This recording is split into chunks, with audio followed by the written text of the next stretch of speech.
Então, o que aparece na pesquisa é que 38% já admitem que brigam por questões financeiras. Se vocês não estão nessa estatística, podem dar glória a Deus por isso.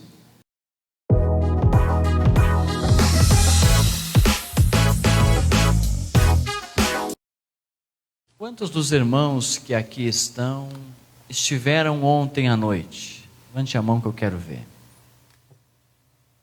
Graças a Deus, glória a Deus por isso. Isso é um ótimo sinal na família de vocês. É sinal de que de ontem para hoje não teve briga, né, pastor? Não teve briga por causa do tema que foi trabalhado aqui, né? Esses casais vieram aqui, chegaram em paz, glória a Deus por isso. Eu sei que vocês estão rindo, mas a revista Você S.A. publicou uma pesquisa dizendo que 38% dos casais brigam e admitem que brigam por questões financeiras. Você acha que o número é pequeno? É porque a boa parte dos que brigam não admitem que brigam. E aí não aparece na pesquisa, né, pastor? Então, o que aparece na pesquisa é que 38% já admitem que brigam por questões financeiras. Se vocês não estão nessa estatística, podem dar glória a Deus por isso. Já é um ótimo começo para a sua família. Meus irmãos, ontem nós começamos então falando sobre educação financeira à luz da Bíblia e trouxe para os irmãos alguns princípios bíblicos para uma boa gestão financeira no lar. O primeiro princípio que nós falamos foi justamente o princípio do trabalho, né? E aí nós falamos aqui aos irmãos que o trabalho é o único meio legítimo de se auferir recursos financeiros, de se ganhar dinheiro. Depois falamos também sobre o princípio da gratidão. E o princípio da gratidão, nós entendemos e defendemos que justamente o ato de dizimar é um ato bíblico, fartamente documentado na Bíblia Sagrada, e que expressa a devoção do adorador para com Deus. Além de ser um ato naturalmente abençoador. Eu destaquei para os irmãos que inclusive na sua apostila há diversas referências bíblicas que reforçam, né, o embasamento bíblico doutrinário dessa prática, tanto no Antigo quanto a continuidade dela de forma natural no Novo Testamento. Terceiro princípio que nós falamos ontem foi então o princípio da honestidade. Tratar a todos com justiça, inspirar respeito, agir sempre com honestidade e honra. Tanto na sua vida profissional, quanto para quem é empresário, né, no seu trato com clientes, fornecedores, enfim, sempre com honestidade. Citei alguns exemplos para os irmãos de práticas que, embora sejam culturalmente aceitáveis e fartamente praticadas, não são admissíveis para um cristão por não serem incompatíveis com o caráter cristão que se espera de um filho e de uma filha de Deus. Exemplo disso, citamos a sonegação fiscal, as práticas abusivas e enganosas no comércio, e o ato de se adaptar, ou de entrar na forma mundana, na forma do mundo. Depois falamos sobre o princípio do contentamento, que seria adaptar o padrão de vida à sua própria disponibilidade de recursos. Então mostrei para os irmãos a regra de ouro, do 10, 65, 25. Eu disse aos irmãos que essa é uma regra um pouco complacente, que os especialistas em gestão financeira vão querer que você aplique muito mais do que você ganha em investimentos. Mas eu estou sendo bem conservador aqui, bem complacente, adotando uma regra de 10, 65, 25, sendo 10% do Senhor, 65% do seu salário ou renda mensal para despesas, 20% para desejos, aquele dinheiro para gastos livres, para desfrutar com a família, e os 5% restantes para investimento. Falamos então, se fosse uma pizza, se o seu salário fosse uma pizza, né? Colocando aí o gráfico de pizza, aquelas duas fatias maiores ali seriam os gastos com despesas, sendo que 35% para as despesas de manutenção do lar, despesas de curto prazo, 30% para aquelas despesas de longo prazo, o amarelinho ali, 20% são os gastos livres, a fatia da renda para desfrutar, os azulzinho lá, 10% de dízimo, e o que sobra é o investimento verdinho, pelo menos isto para investimento. Isso é o mínimo, né? Pelo menos 5%. Ou seja, quem ganha R$100 por mês tem condições de investir, pode investir R$5. E assim sucessivamente, a cada R$100 que você ganha, se você investir 5% disso, a cada R$100 que você ganha, você investir 5, você já está fazendo uma reserva, uma provisão de longo prazo. Depois mostrei para os irmãos que não precisam também quebrar a cabeça com cálculos manuais. Existem, claro, mostrei um exemplo de orçamento familiar, né? E disse aos irmãos que aí na sua apostila, no final, tem um orçamento com colunas em branco. E não sei se todos entenderam, mas eu deixei subentendido aqui que havia um tema de casa, né? Que era você sentar e colocar, multiplicar a sua renda pelos percentuais. Multiplicar o 10% para pegar o dízimo, né? Para saber qual é o valor do dízimo, 35% para saber quanto teria despesas de curto prazo, 30% para as despesas de longo prazo, 20% para saber quanto pode, né, de gastos livres, e 5% o mínimo que você pode ter de investimento. Se não fez o tema de casa, hoje eu não estou deixando subentendido, estou deixando claramente, faça o tema de casa. Pegue a renda familiar, sente o esposo ou a esposa, somem, identifiquem com a renda familiar, multiplique por esses percentuais e identifique. Se você estiver, por exemplo, gastando mais de 20% em lazer, em gastos livres, alguma coisa de errada não está certa. Você está gastando mais do que o recomendado. E aí precisa ajustar. E assim para qualquer uma das despesas, tanto para as despesas de longo, de curto prazo, para investimentos. Você está investindo menos de 5% do que você ganha, você está investindo muito pouco por uma reserva, por uma provisão. E aí você pode identificar. Se tiver melhor, em percentuais mais favoráveis, ok. Depois mostrei para os irmãos, então, 2 aplicativos que podem facilitar a sua vida e o seu controle financeiro, né, que é o Mobilis e o Fortuno, né? São aplicativos gratuitos, tem muitos outros, tá? Esses 2 eu conheço, já testei, sei que funcionam muito bem. Então, recomendei esses, qualquer um dos 2, né? Não tem problema nenhum. E falamos da importância do orçamento, né? Que são aquelas regras básicas de fazer um levantamento completo, não só da sua renda, mas também das suas despesas. Estabelecer os limites por categoria, fazer uma utilização racional dos recursos, anotar todos os gastos, até a moedinha que você dá para o que fica guardando o seu carro na frente do banco, anota também, para não perder o controle. Mas tudo isso que nós falamos não vai servir de nada, absolutamente nada, se você não aprender a fazer a última frase, que é dizer não a si mesmo. E a parte mais difícil é quando você chega à conclusão que alguma conta, alguma rubrica está fora do recomendado e tem que dizer não para si mesmo. Se a gente aprender tudo aqui, meu nobre líder, né, da família, irmão Ali, se a gente ensinar tudo direitinho, aprender tudo direitinho, todo mundo saber fazer tudo direitinho, mas não conseguir dizer não para si mesmo, perdemos todo o serviço, todo o trabalho. Porque vai chegar uma hora que você tem que dizer não. Não agora. Pelo menos não agora. Pelo menos não nesse mês.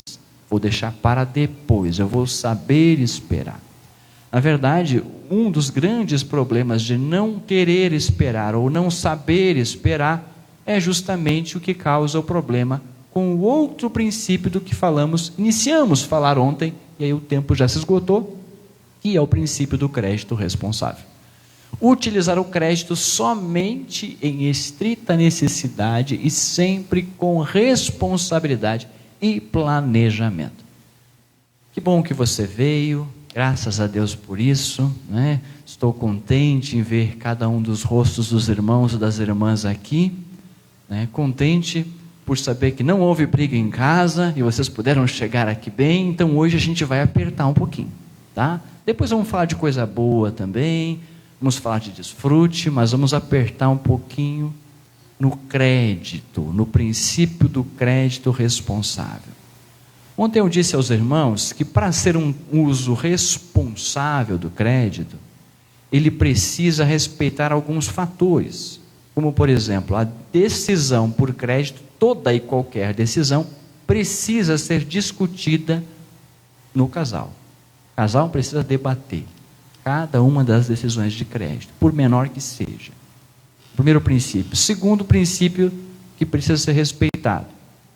A opção pelo crédito precisa ser uma opção racional, e não aquela de conveniência, não aquela da pressa, não aquela do que é mais rápido, não aquela do que é mais fácil. Precisa ser uma opção racional. E seguindo a nossa estratégia de ontem, eu gostaria de dar aos irmãos algumas ferramentas para que vocês consigam fazer uma opção racional na utilização do crédito. Também disse que precisaria ser, sempre que possível, uma situação de utilização temporária, porque o ideal é que você só consuma aquilo que você realmente recebe. E se você lança a mão do crédito, significa que as suas obrigações superaram a sua capacidade de pagamento. Por isso você está lançando a mão do crédito. Eu inclusive disse aos irmãos que as nossas instituições financeiras muitas vezes utilizam uma estratégia um tanto agressiva para a oferta de crédito. Quem nunca recebeu uma ligação ou uma abordagem dizendo: você tem um crédito aqui, é um dinheiro que está aqui para você, mas se tivesse um dinheiro aqui para você, não teria custo, e ele tem custo e custa caro. Então não é um dinheiro que está ali para você, é uma dívida que você está sendo convidado a contrair. Crédito é isso, crédito é uma dívida. Seja ele pouco ou muito, seja ele controlado ou não, seja ele racional ou não, seja ele conveniente ou não, ele é uma dívida. E nós precisamos encará-lo como é. Ele é uma obrigação. Você contraiu uma obrigação. Às vezes é necessário? Sim, em muitas situações ele é necessário. Em algumas situações ele pode ser útil, muito útil, para a própria gestão financeira equilibrada, mas precisa sempre ser enxergado dentro desses princípios. Discutido no casal, opção racional, situação temporária, você não pode ficar escravo dele, e seguir uma necessidade planejada. Amém? Uma das primeiras formas de crédito, talvez uma das mais populares, é justamente o chamado cartão de crédito. E ontem eu ainda dizia aos irmãos que este mercado dos cartões de crédito é tão agressivo que às vezes você encontra uma pessoa e ela tem 4, 5 cartões de crédito. Estou jogando por baixo, eu sei que tem gente que tem mais. Só que, embora ele tenha tantos cartões de crédito assim, e muitos com os limites bastante generosos, a renda é a mesma. A renda não multiplica. Quando você ganha um cartão de crédito novo, a renda não aumenta, ela continua a mesma. Então, se você ganha 2.000, mas tem um cartão de crédito de 10, imagina o que vai acontecer se você usar os 10.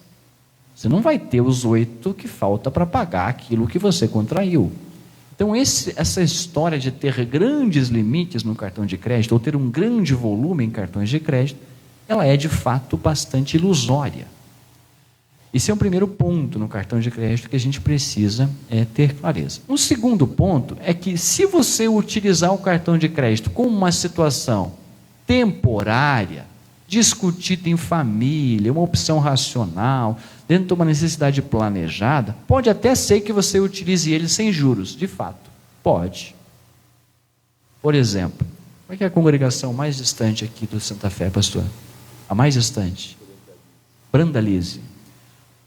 Imagina que o obreiro, ele não sabe que o pastor, não sabe se o pastor Fabiano vai mandar ele muitas vezes lá no Brandalize pregar esse mês. Então ele conversou com a esposa e disse: amor, vamos fazer o seguinte, vamos começar a abastecer o carro sempre no crédito, porque finda o mês, a gente quita a fatura e abre outra fatura, porque eu não sei quanto eu vou precisar abastecer.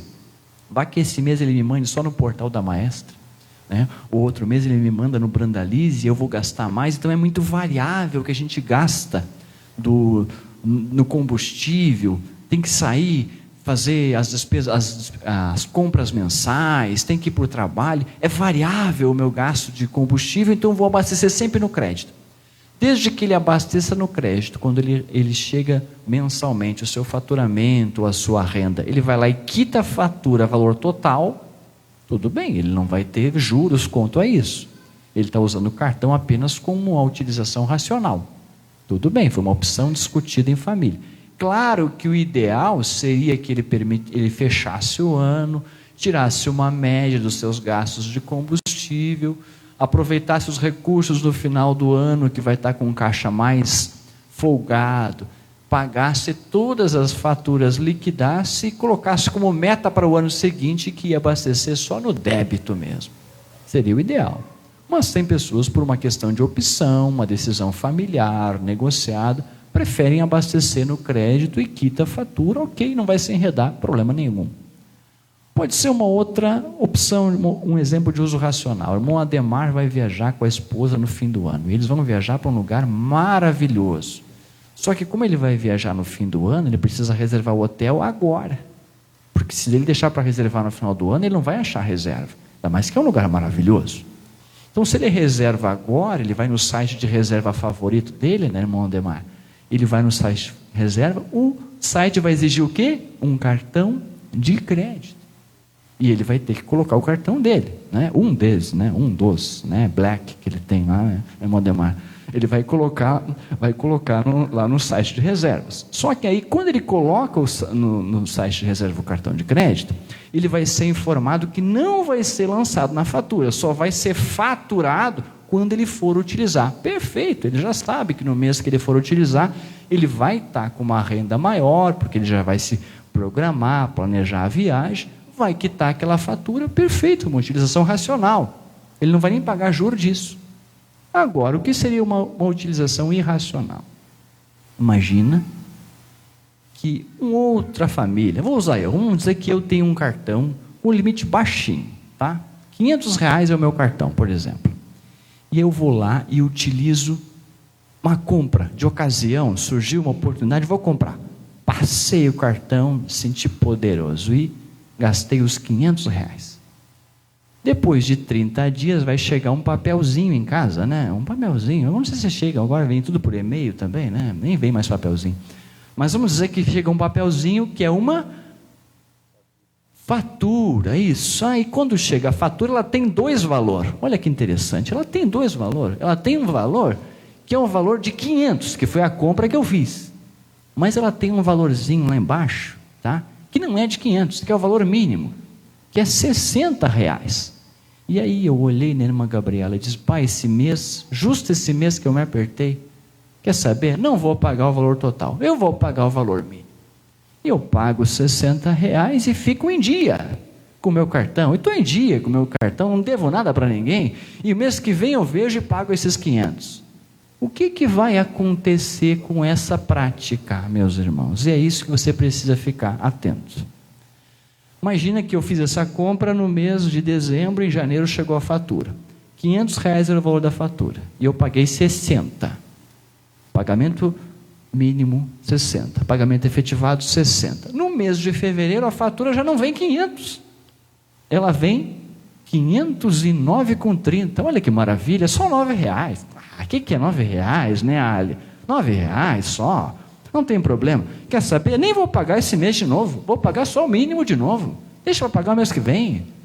E aí eu pago o mínimo de novo, 61,12. Paguei 60 no mês passado, 61,12. O que é isso? Não é nada, né? Paguei 61,12 e deixo para março. Mas agora que vem em fevereiro, veio IPTU, veio IPVA, não, deixa, março eu pago isso aí. Março chega a fatura de novo, e ela chega com 518,77. Ficou mais altinha agora, né? Mas também não é tanta coisa, né? O que é R$18? Olha lá o mínimo está 62,25. Vou pagar esse mínimo de novo e deixa para depois. E olha que eu estou partindo do pressuposto que eu não estou comprando mais nada. Foi só os 500 que eu fiz aquela compra. Não estou comprando mais nada. Porque se eu comprar mais uma comprinha que seja ali no bazar da esquina, a bola de neve vai ir aumentando, tá? Mas eu não vou dizer que eu não vou comprar mais nada. É só aqueles 500 mesmo. Só paguei 2 meses no mínimo. O que vai acontecer, meus irmãos, se eu deixar assim, e daqui a pouco eu já também acostumei a tanto a pagar esse mínimo, que saber o seguinte, eu vou deixar para quando eu receber meu décimo. Quando eu receber meu décimo, daí eu liquido essa fatura, eu abro outra, vou pagando esse mínimo, vou rolando. Olha o que acontece. Lá em novembro, a minha fatura de 500 já está em 601,18. Mas eu vou pagar o mínimo, que é 72,14. Que bênção, né? Tranquilo, R$72. O que é R$72? Paguei R$72. Em dezembro, chegou a minha fatura no valor de 612,37. E aí eu recebi meu décimo, eu cheguei lá e paguei. Estou livre. Fiz uma compra de 500, paguei um ano depois e paguei 612. Será que eu paguei 612? E todos os mínimos que eu paguei durante o ano? Eu nem lembro, irmão. Pois é, mas aí eu trouxe o cálculo para lhe mostrar. Então coloca mais uma tela para nós. Olha só, o valor da compra era R$500. Na realidade, nesse meu caso hipotético, tá? É um caso hipotético, né? Eu paguei, na realidade, por aquele produto, R$ 1.337,30. Porque o dinheiro que eu paguei de mínimo, não abateu a minha dívida. E não abateu sequer os juros do cartão. Isso se eu não fiz nenhuma comprinha a mais durante o ano inteiro. Eu guardei religiosamente aquele cartãozinho que eu ganhei, né, numa loja, não posso citar nomes, né? E só fiz aquela comprinha e nunca mais fiz outra. Será que vale a pena esse tipo de prática, meus irmãos? Eu estou pagando mais do que 2 vezes o valor da compra do produto que eu comprei. Pela ilusão de que eu só paguei o mínimo e estou em dia. Não, eu paguei o mínimo e não estou em dia. Eu apenas empurrei um débito que eu preciso honrar. Então, o cartão de crédito, ele tem essa armadilha. Se numa situação, está com doença na família, está com alguma dificuldade, irmão, não tem como pagar o valor total desse mês. Estou colhendo os frutos do que eu plantei. Mas para o bem da sua vida financeira, paga um pouco acima desse mínimo. Não paga o mínimo, porque você só vai empurrar. E assim que puder, liquida o valor total da fatura. Quanto mais cedo possível, quanto mais você empurrar, mais juros você está pagando, mais você está afundando-se financeiramente. Amém? Agora está difícil dizer um amém, né? Amém? Uma outra situação, meus irmãos, que é um pouco delicado, é o chamado cheque especial. Cheque especial não é aquele cheque, nem usa mais, né, que preenchia, fazia assinatura bonita, né, colocava o número por extenso. Acho que nem uso mais isso, né? Hoje é no Pix, né? Muito mais rápido, mais eficiente. Cheque especial não é isso. Cheque especial é aquele limite que você vai no banco e diz lá, limite de cheque especial. Sabe aquele dinheiro que o banco dá para você? Só que depois ele cobra o juro? aquele dinheiro que é cheque especial. Aquele dinheiro não é seu, viu? Aquele dinheiro é do banco, mas aparece na sua conta como saldo seu. E se você só tira o saldo disponível e saca o saldo disponível, você saca o que é seu e saca o que é do banco também. E o que é seu, mas o do banco você paga juro por ele. E é um juro absurdo. Tem bancos que chegam a mais de 300% ao ano. É bem isso mesmo, meus irmãos. Mais de 300% ao ano na taxa do cheque especial. Mas vamos fazer um exemplo com bem menos, tá? Vamos dizer que você tem um banco bem generoso, com uma taxa de juros aí, pouquinha fraquinha, de uns 15% ao mês. Que tem também isso. Imagina que você tenha um cheque especial de R$1.000, só R$1.000, a uma taxa em torno de 15%. Você não usa o cheque especial, você não saca o cheque especial, mas houve uma necessidade e você precisou lançar uma emergência, lançou e sacou parte do cheque especial de R$1.000. Só que você sacou e não repôs ele imediatamente, né? Você precisava. Então, você ficou pelo menos 15 dias utilizando o dinheiro do cheque especial. É mais um detalhezinho para você. Quando o banco vai fazer o cálculo da utilização do cheque especial, ele divide o mês, para saber quantos dias você utilizou, ele não divide por 30, ele divide por 20. Sabia disso? Ele divide por 20, porque é o número de dias úteis. Mas para multiplicar pelos dias que você utilizou, daí ele multiplica por quantos dias você utilizou mesmo. Mas para dividir, ele divide por 20 e multiplica por quantos dias você utilizou e aplica a taxa de juros em cima. Olha que maravilha, né? Para o banco, no caso, não para você, né? E aí isso vai lhe dar uma taxa de juros bem generosa para o banco de novo, tá? Não para você. Então, se você utilizar o cheque especial só 15 dias por mês, tá? Não todos os 30, mas só 15 dias. Sabe aquela situação assim? De repente você já passou por essa situação uma vez na vida. Você vai sacar, me apertei, irmão, chega lá e saca o que tem disponível. Agora nem se fala mais sacar o limite. Saquei o disponível, porque estava disponível, saquei o que estava disponível. E aí, mas não tem problema, assim que entrar meu salário, quita. Aí entra o salário, quita. E fica quase nada. Né, porque eles já lhe deram um limite no limite do seu salário. Se você ganha 1.000, o banco vai lhe dar 1.000 de limite. Se você ganha 2.000, ele lhe dá 2.000 de limite. Se você ganha 15.000, ele lhe dá 15.000 de limite. É proporcional ao seu salário. Então, quando entra o salário, quita, irmão, quita. Mas aí quita e fica só um pouquinho para cima. Então você saca o que está saldo seu, realmente vai utilizando. Só que aí chega um momento que falta. E aí você faz o quê? Saca de novo. E aí vira uma espiral crônica, um círculo vicioso. Você saca, quando entrar o salário, quita. Entra o salário, quita. Mas depois dá uns diazinhos, você utiliza de novo. Quando entrar o salário, quita. Entra, quita. Passam uns dias, você utiliza de novo. Se você se dá conta, você vai perceber que cada vez mais você vai começar a utilizar antes. Ou cada vez mais vai ter menos acima do cheque especial. Por que isso? Por causa do dito juros. Então eu fiz um cálculo aqui para você ver, considerando que você saque só um cheque de 1.000 por 15 dias no mês, mas num período de um ano. Então no mês 0, você sacou 1.000, você deve quanto?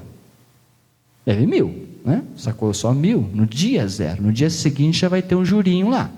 Mas naquele dia é 1.000. No mês seguinte vai subindo. E aqui tem 2 exemplos aqui. Eu peguei uma taxa do Banrisul de 7,98 e do Santander de 8,25. Para ver que não tem tanta diferença de um banco para outro não, tá? Então imagina, se você utilizasse R$1.000 e o seu banco fosse o Banrisul hoje, fazendo esse círculo vicioso que eu estou ilustrando, você chegaria lá no mês de dezembro, mês 12, com uma dívida de 2.008.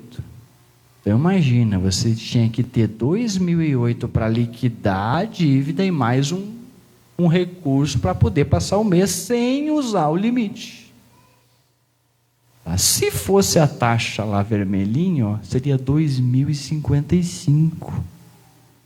Então essa ideia de que entra e quita, também é enganosa, meus irmãos, porque a cada mês você fica com menos, e você não contabiliza aquilo que foi. Mas se contabilizar, vai ficar nisso, vai chegar nisso. Você usou 1.000 por uma necessidade e vai pagar 2.000 em 12 meses. Esta é a situação real, tá? Esse é o quadro real. Eu sei que fica meio pesado assim, né? Fica meio difícil, mas é a realidade. Tá? Eu estou lhe mostrando qual é que é a realidade. Vamos ver uma outra situação, vamos falar de coisa boa. Lembra daquela família que eu disse no exemplo, né, ontem? Uma família que tinha uma renda em torno de 4.200. Vamos imaginar que eles queiram adquirir um bem, tá? Olha só, renda familiar de 4.200, então eles teriam para as despesas fixas 2.730. Eles tiveram no estudo, no seminário de educação financeira na AD Santa Fé, e descobriram que é aceitável eles terem até 30% da sua renda comprometida com despesas de longo prazo. Esta família não tem financiamento habitacional, eles não têm prestação de carro, eles andam de ônibus, do Visate mesmo, eles vêm à igreja de a pé porque moram perto, mas eles têm desejo de comprar um carro. E como eles não tinham despesas de longo prazo, eles vinham acumulando uma reserva. Então eles já têm R$5.000 em poupança. Como eles têm o cálculo ali, eles sabem que eles podem ter até 1.260 de despesas de longo prazo, eles começaram a fazer um cálculo, o que estão gastando de ônibus, e chegaram à seguinte conclusão: acho que vale a pena nós comprar um carro. Então vamos comprar um carro, desde que se encaixe no nosso orçamento. Foram visitar um garagista muito bom conversador, né? Ele apresentou para eles um Sandero Stepway iPower 1.6, 8 válvulas, 5 portas. Eles ficaram apaixonados pelo carro. A última vez que eu dei esse exemplo, tinha um irmão na igreja que me disse: esse é meu carro. Então eu resolvi botar uma foto hoje para dizer: não é o carro de ninguém aqui, tá, irmãos? É aquele carro da foto, tá? Então, eles viram esse carro e se apaixonaram por ele. O garagista disse: mas vocês têm 5.000 para dar de entrada, mas vamos fechar o negócio agora. Eu tenho aqui para vocês uma taxinha muito baixa de 1,28% ao mês. Não. Ele disse assim, aprovou para vocês aqui uma taxinha de 1,28% ao mês. Você sai de carro agora, te dou a chave hoje, a gente passa o DUT amanhã. E eles estão assim animados: meu Deus, que bênção, nós vamos sair de carro agora e ainda vamos sair economizando, porque olha a prestação, eles olham para a prestação, uma prestaçãozinha suave, 60 vezes de 913,91, olha aí, eles têm 1.260 para 30%, que maravilha, eles estão bem inclinados a fazer a compra. Mas de repente a esposa disse assim: amor, a gente tem que computar que esse carro vai ter que ter combustível, a gente não está somando combustível, e a gente vai ter PVA também, tem que somar isso. Pois é, vamos fazer o cálculo? Então eles foram para casa, sentaram e fizeram a lição de casa. Olha lá, a prestação mensal era 913,91.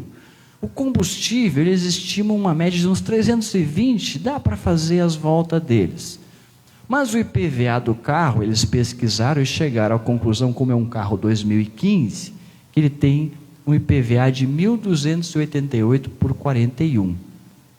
Quando chegar na hora de pagar o IPVA, ele não vai ter uma renda a mais, então ele precisa separar um valorzinho mês a mês, para quando chegar no IPVA, ele ter o dinheiro para pagar o IPVA. Então ele fez o cálculo e chegou à conclusão que ele tem que separar 107,37 por mês. Tudo isso? É tudo isso. Mas ainda tem uma manutenção, que a gente não sabe quanto vai ser. Mas eles estão otimistas pela fé, né? Eles estão pela fé. Então eles disseram que no máximo uns 1.500 por ano eles vão gastar com esse carro. Então dividiram 1.500 por ano por 12, chegaram à conclusão de R$ 125 por mês para garantir uma reservinha para manutenção. Eles não vão pagar seguro, porque eles vão ir pela fé mesmo. Tá? É o primeiro carro, então vão andar pela fé, não vai ter seguro. Quanto vai dar total? 1.000. Exato. Deu na reserva deles ou não? Deu na previsão orçamentária? Não deu, passou. 1.466,28, a previsão orçamentária era 1.260. Então, duas lições. Primeiro, se você olha só para a prestaçãozinha, você não está fazendo o cálculo correto. Se você faz o cálculo e chegou à conclusão que passou aqueles 30% do orçamento que a gente viu ontem, o que está acontecendo? Tem que respeitar o princípio do contentamento. O princípio do contentamento é basicamente, como diria o pastor Manuel Chaves, saber administrar e viver contente com pouco que tem. Esse é o princípio do contentamento. Então, se o valor deles ultrapassa os 1.260, que é a previsão orçamentária, o jeito é olhar outro carro. Se eles querem andar de carro, vão olhar outro carro. Um carro que caiba no padrão de vida deles. Então, isto, meus irmãos, é um exemplo de como ajustar o seu padrão de vida ao seu orçamento e não forçar o seu orçamento a alcançar o padrão de vida desejado. Para aumentar o padrão de vida, tem que aumentar o recurso, o trabalho. Senão a gente ajusta o padrão de vida para dentro do orçamento. É isso que é preciso fazer. Então aqui a técnica para eles era outro carro. Se 1.466,28 deu esse aí, de repente com um mais antigo ou de um menos valor, consiga um que eles possam pagar. E aí usariam ainda o crédito de uma forma racional, negociada, equilibrada, e de uma forma sem prejudicar as margens deles. Amém? Sexto princípio, então, para nós falar, princípio do conforto. Coisa boa agora, né? Finalmente uma coisa boa. Falar de conforto, porque a Bíblia também diz isso. A Bíblia nos fala para nós cuidarmos com a avareza. O que é a avareza? É aquele que quer o sovina, né? Não quer deixar nada escapar. Não, você precisa ter pelo menos uns 20% da sua renda para desfrute da família. Cuidado com o extremismo também. Olha o que a Bíblia diz em Eclesiastes 5,18. Eis aqui o que eu vi, uma boa e bela coisa: comer, beber, gozar cada um do bem de todo o seu trabalho, em que trabalhou debaixo do sol, todos os dias de vida que Deus lhe deu, porque esta é a sua porção. Então, viver confortavelmente, desfrutar do fruto do seu trabalho, é sim um princípio bíblico. É um princípio bíblico que deve sim ser aplicado e desfrutado nas famílias. Não dá para só desfrutar, mas dá para desfrutar e tem que desfrutar com alegria.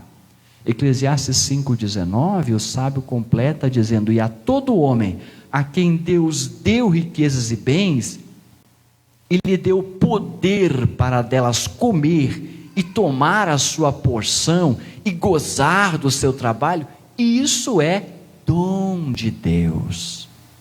Então é muito importante você planejar o desfrutar com a família, planejar momentos de lazer, planejar esta reserva no seu orçamento para realmente desfrutar com a família. Isto é sim obedecer à palavra de Deus, de forma equilibrada dentro do seu orçamento. Isso também é importante para a saúde do lar. Dentro desse entendimento, há também espaço, o próximo princípio, por gentileza, é o princípio da generosidade, que nos diz o seguinte: não retenha dos seus donos o bem. Há respaldo bíblico para a generosidade. Você servir. Servir quem? Servir o necessitado, servir o desvalido e servir também, o que é muito importante, as necessidades da casa de Deus, da obra de Deus. Isso também é ser generoso. Assim como o dar o dízimo é um princípio de devoção a Deus, ser generoso é um dos princípios que nos ajudam a, por exemplo, cumprir a nossa missão, que não é alcançar apenas o bairro do Santa Fé, mas é a Caxias, a Samaria e até os confins da terra. Quando a família administra a sua vida financeira de forma adequada, pode utilizar e deve utilizar os seus recursos para ser generoso, inclusive com o nosso departamento de missões, auxiliando aqueles que estão nos ajudando a cumprir a nossa missão além fronteiras. Isso é importante, isso é generosidade. Isto é servir a causa de Cristo. E claro que essas contribuições têm que sair de que rubrica? Tem que sair da sua rubrica dos gastos livres. Dali nos seus gastos livres, você precisa tirar também as suas ações generosas, as suas ações de generosidade, não só com a causa e com a obra de Deus, mas também com familiares, com o necessitado. Agora, meus irmãos, um detalhe. Ontem um irmão me questionou sobre isso. Quando acontece alguns casos, e é muito comum acontecer, de familiares que sabem que existe uma família que é organizada, que é estruturada, que a sua vida financeira está bem organizada, balizada, eles têm o orçamento, estão equilibrados, mas o familiar não é desorganizado, é irresponsável, utiliza o crédito totalmente atravessado, e essa pessoa acaba querendo se encostar e sugar a reserva do outro familiar. Isto é generosidade? Não. Isto é parasitismo, guardado as devidas proporções. É claro que você vai ajudar os seus familiares, óbvio que você vai ajudar, mas você vai ajudar na medida da sua capacidade. É o que a Bíblia diz? Claro que é. Olha só o que diz Provérbios 3, 27 e 28.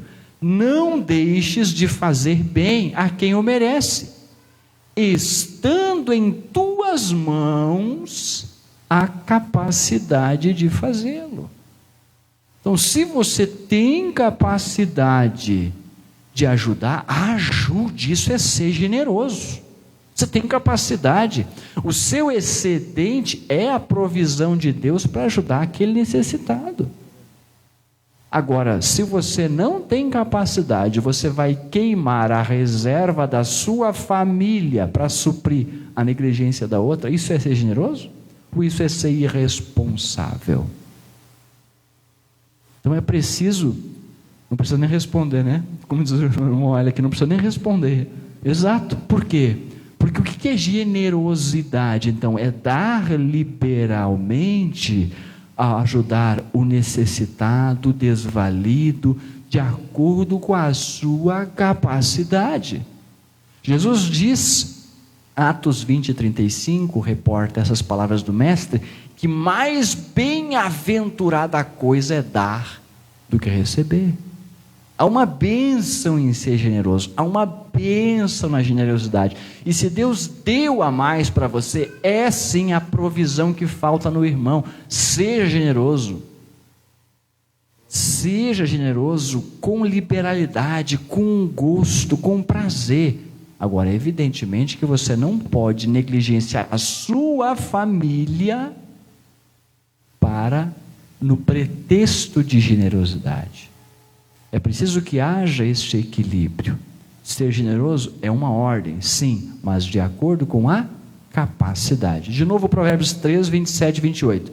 Não deixes de fazer bem a quem o merece, estando em tuas mãos a capacidade de fazê-lo. Não digas ao teu próximo: vai e volta amanhã que te darei. Se já tens contigo, dá para ele. Seja generoso. Dê liberalmente, de acordo com a sua capacidade. Efésios 4, 28, tem um outro versículo que nós podemos ler também, que é bem interessante. O apóstolo fala o seguinte: aquele que furtava, não furte mais, antes trabalhe, princípio do trabalho, fazendo com as mãos o que é bom.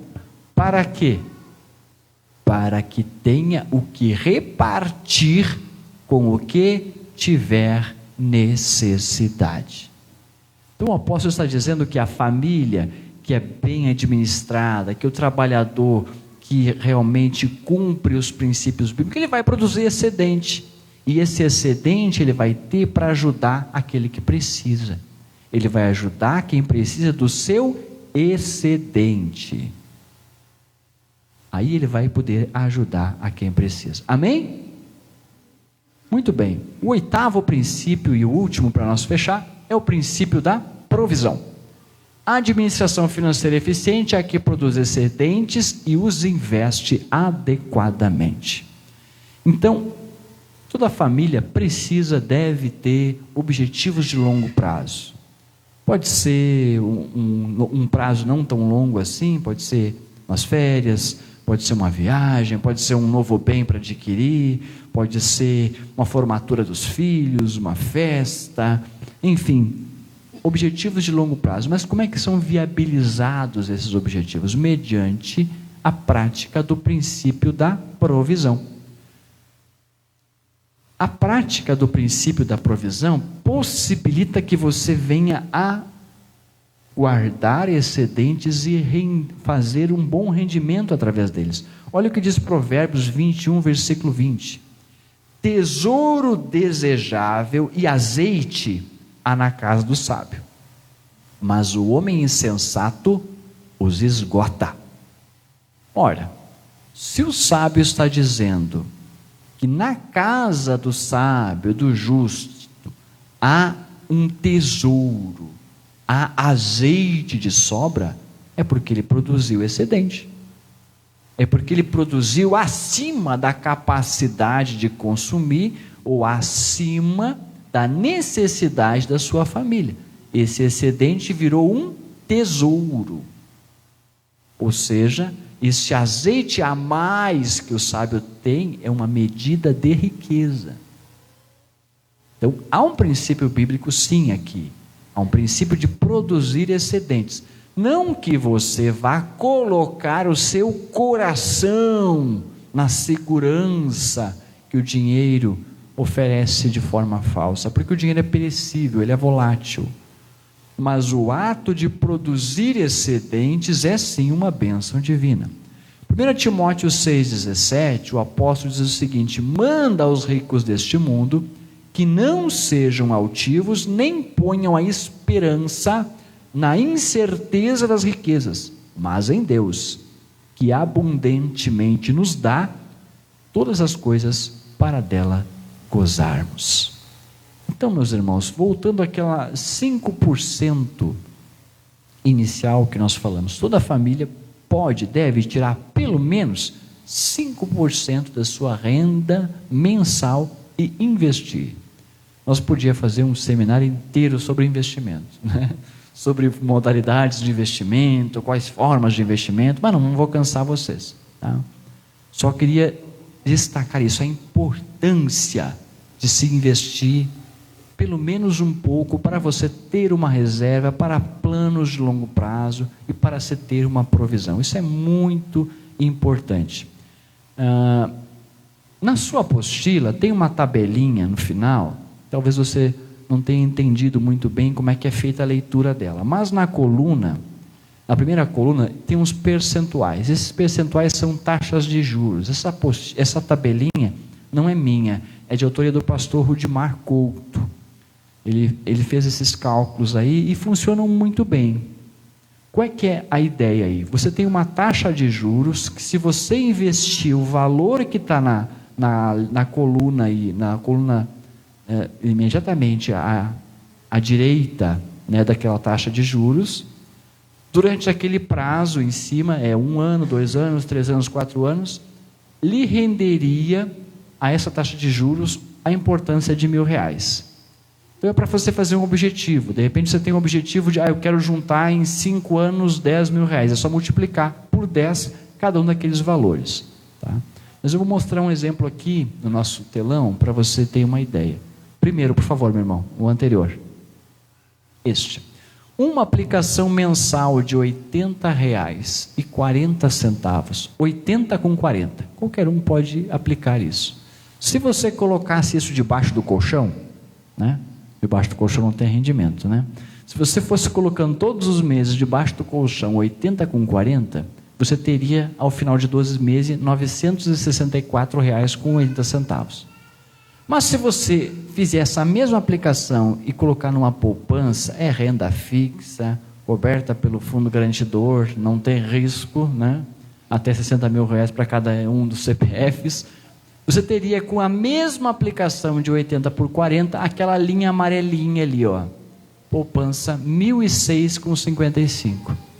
Então observe que na sua tabelinha tem o valor ali de 1 ano, 80 por 40, aplicando 80 por 40 por mês, você vai chegar ao final de um ano ao valor de R$1.000. Sim, dá R$1.006,55 a 0,65. Mas se você aplicar um CDB, e hoje tem CDB que paga 120% do CDI, 115% do CDI, né? Nós vamos pegar aí 95% ao mês, 0,95% ao mês. É renda fixa ainda, não tem nada de ações, não tem nada de risco, aqui é CDI, um CDB, um investimento um pouquinho mais melhor que a poupança, aplicando o mesmo valor 80 com 40 centavos durante 12 meses, chegaria a R$1.026,50. Então, observa, 2 alternativas de investimento, um valorzinho bem pequenininho, em 12 meses teria R$1.000. Só 80 por mês, irmão, só 80 por mês, no final do ano teria R$1.000.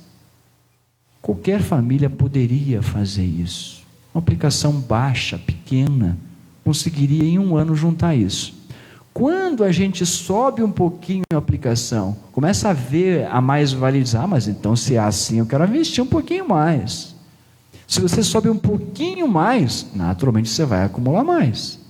E se você expande o prazo, melhor, o rendimento ainda é maior. Então eu fiz um exemplo aqui, passo o próximo por gentileza, meu irmão, 210. Será que 210 dá para colocar por mês, sem prejudicar as outras rubricas do orçamento familiar? Digamos que colocasse 210 para um projeto de longo prazo daqui a 5 anos. Quero ver quanto eu conseguiria daqui a 5 anos. 210 por mês. Se deixar lá debaixo do colchão, vai chegar a 12.600. E vai ser difícil segurar aqueles 12.600 embaixo do colchão, né? Daqui a 5 anos. Com 210 por mês, irmão? Sim, com 210 por mês. Mas, se você aplicar o mesmo valor numa poupança, chegaria a 15.449. Já fica interessante, né? Se aplicasse num CDB, chegaria a 17.038. Aí você começa a ver que a diferença dos juros, quando trabalha a seu favor e não a favor do credor.